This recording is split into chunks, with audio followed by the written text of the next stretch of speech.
Mahalakshmi madam में 9 एक ही location में 9 है।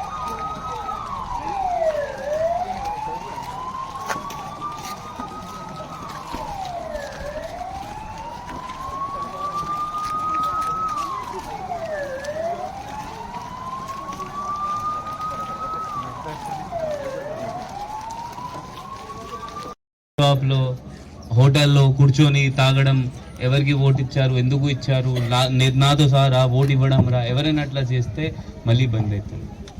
నెక్స్ట్ ఏంటి అంటే ఎవరైనా సోషల్ మీడియాలో ఒకరొకరు రచ్చగొడితే మళ్ళీ కేసు నమోదవుతుంది.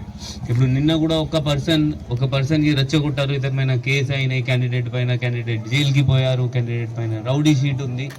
అతని పైన మనం కేసు నమోదు చేసి ఎవరైనా అట్లా రచ్చగొట్టారు అతను ఫోన్ డిపాజిట్ చేసి కోర్టులో పంపించాము. ఆ కోర్టు నుంచి తీయాలి అంటే అతను మళ్ళీ అడ్వకేట్ పెట్టాలి వస్తుంది. సో దయచేసి అర్థం చేసుకోండి, ఏమైనా చిన్న ఇప్పుడు ఎలక్షన్ కోడ్ నడుస్తుంది, ఎంసీసీ నడుస్తుంది, ఏమైనా చిన్న తప్పు కూడా చేస్తే ఆ ఎంసీసీ ఉల్లంఘన ఉంటుంది, దానిలో గట్టిగా యాక్షన్ ఉంటుంది, గట్టిగా కేసు అవుతుంది. ఆ ప్రతి కేసుకి మనం డిస్ట్రిక్ట్ కోర్టులో నడుస్తుంది, అది మళ్ళీ అది కూడా ఇంకా ఇబ్బంది మీకు అవుతుంది. అందువల్ల మీ అందరితో రిక్వెస్ట్, ఏం తప్పు చేయకండి. రేపటి సాయంత్రం 5 గంటల తర్వాత సైలెన్స్ పీరియడ్ స్టార్ట్ అవుతుంది. ఇప్పుడు మనం గుంపలో ఉన్నాము, అట్లా గుంపలో ఉంటే కూడా కేసు అవుతుంది. ఇట్లా మనం జీపీ ఎలక్షన్స్లో చాలా కేసెస్ చేసాము. ఎవరైనా ఓటింగ్ రోజు లేకపోతే ఒక రోజు ముందు ఇట్లయినా గుంపులు ఉన్నారంటే అట్లీస్ట్ 20-30 కేసు మనం మన జిల్లాలో చేసాము. ఆ 144 సెక్షన్ ఇంప్లిమెంట్ అవుతుంది. సో అది కూడా మనం మీకు అందరికీ చెప్తున్నాము, అందువల్ల ముందు చెప్తున్నాము.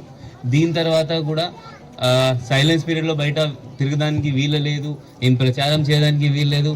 ఎవరైనా మీ దగ్గర వస్తే ఆ ఫుట్బాల్ ఉంటుంది, వాళ్ళ లోగో, ఆ ఫుట్బాల్ ఇస్తారు. ఆ ఫుట్బాల్ బెల్లలో ఒక పర్సన్ ఇట్లా చేశారు, ఒక పాత సర్పంచ్ చేశారు, దట్ ఈ మనమే గెలుస్తాము, ఈ యుద్ధం అట్లా ఏమైనా స్టేటస్ పెడితే అతని పైన కేసు అయింది, ఈ ఫోన్ సీజ్ అయింది. సో దయచేసి చట్టం ఫాలో చేయండి, అందరు ఏం తప్పు చేయకండి, ఎవరికి రచ్చగొట్టకండి. ఏమైనా రిలీజన్ పైన, రేస్ పైన, కాస్ట్ పైన, సెక్స్ పైన ఎవరైనా రచ్చగొడితే కేసు అవుతుంది. దయచేసి ఎలక్షన్ ఫ్రీ ఫేర్గా మనకి మొత్తం సహయోగం ఇవ్వండి. పోలీస్ 100% మీకోసం ఇక్కడ పని చేస్తుంది, సో దట్ ఎలక్షన్ ఫ్రీ నడుస్తుంది. Thank you.